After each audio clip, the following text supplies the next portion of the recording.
मंदिर जाते हो और पाप करते हो, मंदिर जाते हो चोरी हिंसा नशा व्यभिचार करते हो, गंदी बातें करते हो, क्या फायदा? कुछ नहीं होगा, नरक जाओगे, कुछ नहीं होगा।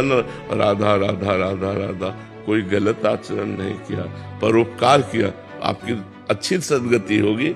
ये भी तो मंदिर है, मंदिर में भगवान विराजमान है कि नहीं? तो इस मंदिर में भगवान विराजमान है, इतने नजदीक कि इससे ज्यादा और कोई नजदीक हो ही नहीं सकता। हमारे हृदय में विराजमान है। जब इनसे परिचय नहीं तो बाहर वाले मंदिर में जो भगवान विराजमान है उनसे कैसे परिचय होगा? खूब नाम जप करो, मन आवे मंदिर चले जाओ, 4 परिक्रमा लगाई, दर्शन किया, प्रणाम किया, अच्छी भावना है। अब जिसकी रुचि नहीं है मंदिर जाने की तो मत जाओ, लेकिन आपका कल्याण भगवान के नाम जप करने से होगा।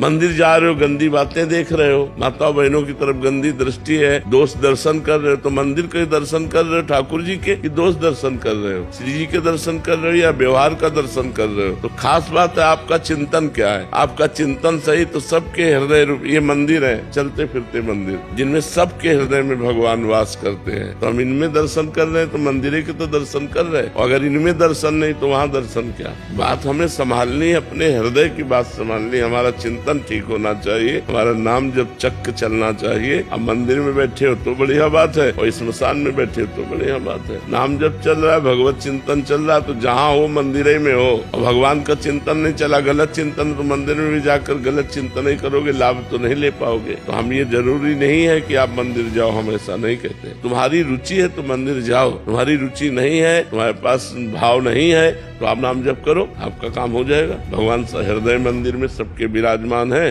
वही प्रकाशित हो जाएंगे। और कर भी फिर से कैसे संभाला जाए जब माया पटक दे? गिरते हुए देखा, किसी को फिसलते हुए देखा होगा, उसकी एक्टिंग क्या होती है? वो सबसे पहले आसपास देखता, कोई देखा तो नहीं।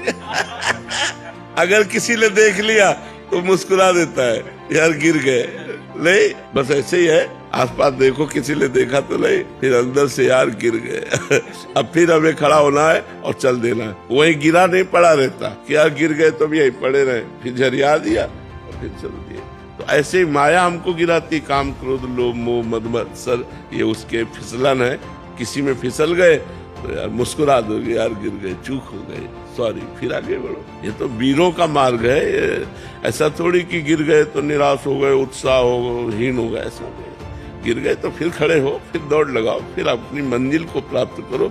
बिना लक्ष्य प्राप्ति के हमारे कदम रुकने नहीं चाहिए। भले गिरना कोई आश्चर्य की बात नहीं, लेकिन गिरकर पड़े रहना ये आश्चर्य की बात है। अपने लक्ष्य तक न पहुंच पाना, अपने गोल तक न पहुंच पाना, ये कायरता है। गिर गए ठीक है, लेकिन हम फिर दौड़ लगाते हैं। हमारा गिर जाना स्वाभाविक है, क्योंकि शिव विरंची का मोह ही बड़े बड़े ईश्वर कोटि के महापुरुषों को मोहित करने की सामर्थ्य माया रखती है। शिव विरंची का मोह को है बपुरान, अस जिए जान भजी मायापति भगवान।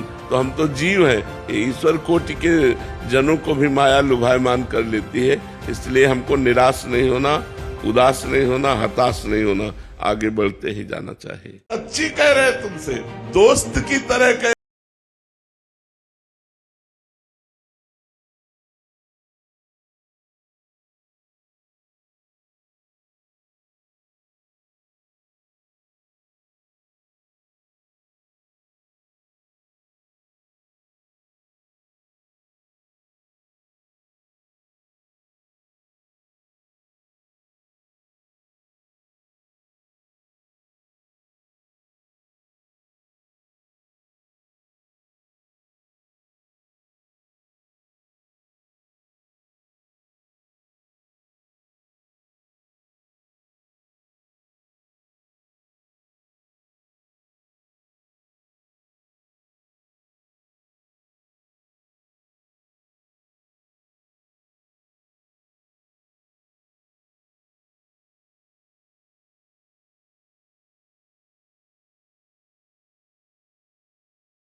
और उस नाम से सबको लाभ मिल रहा है।